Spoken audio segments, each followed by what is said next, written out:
Code বিশিষ্ট 7টি ধাপে এইগুলোকে মানে জীবগুলোকে শ্রেণীবিন্যাস করা হয়। প্রথমটা হচ্ছে রাজ্য, কিংডম, তারপর হচ্ছে ফাইলাম বা হচ্ছে ডিভিশন মানে পর্ব বা বিভাগ, তারপরে শ্রেণী হচ্ছে ক্লাস, তারপর হচ্ছে বর্গ ওয়ার্ডার, তারপরে হচ্ছে গোত্র ফ্যামিলি, তারপরে হচ্ছে গণ জেনাস, আর এটা হচ্ছে প্রজাতি হচ্ছে স্পেসিস প্রজাতি। এটা হচ্ছে প্রত্যেকটি মানে ধাপ হচ্ছে মানে পরবর্তী ধাপের সেটের উপসেট আর কি। যেমন রাজ্য হচ্ছে পর্ব হচ্ছে রাজ্যের উপসেট, আর হচ্ছে পর্বের পরে হচ্ছে শ্রেণী হচ্ছে পর্বের উপসেট, আর বর্গ হচ্ছে শ্রেণীর উপসেট। এইটা হচ্ছে এই যে শ্রেণীবিন্যাসের প্রক্রিয়া, একে বলা হয় নেস্টেড হায়ারার্কি আর কি। তারপরে হচ্ছে অনেক সময় তারপর রাজ্য হচ্ছে ওই কিংডম, অ্যানিমেলিয়া হচ্ছে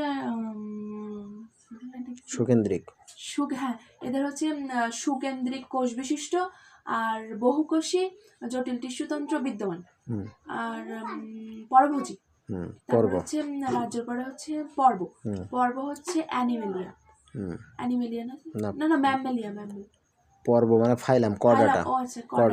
এটা হচ্ছে জীবনের কোন এক পর্যায়ে নটোকটের উপস্থিতি লক্ষ্য করা যায়। তারপরে হচ্ছে শ্রেণীটা হচ্ছে ম্যামেলিয়া, তাই না? শ্রেণী ম্যামেলিয়াটা হচ্ছে ম্যামেলিয়া মানে প্রাণীরা হচ্ছে মায়ের বুকের দুধ মানে পান করে বেঁচে থাকে এবং লোম এবং চুল আছে। তারপর হচ্ছে পর্বের পরে হচ্ছে বর্গ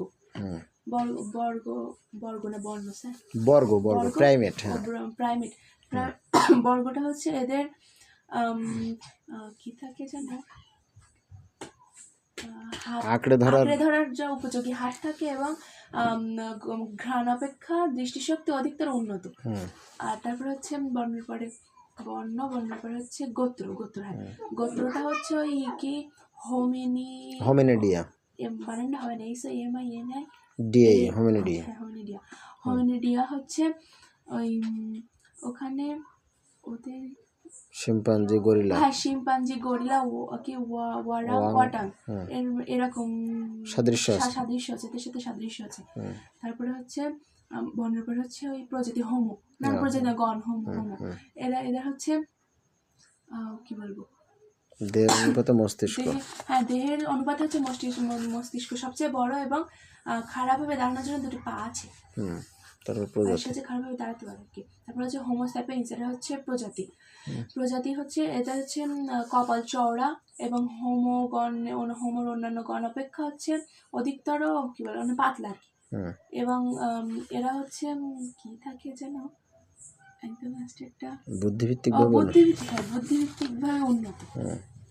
তারপরে এই পাশে প্রথমে এটা কি দ্বিপদ নামকরণ কাকে বলে?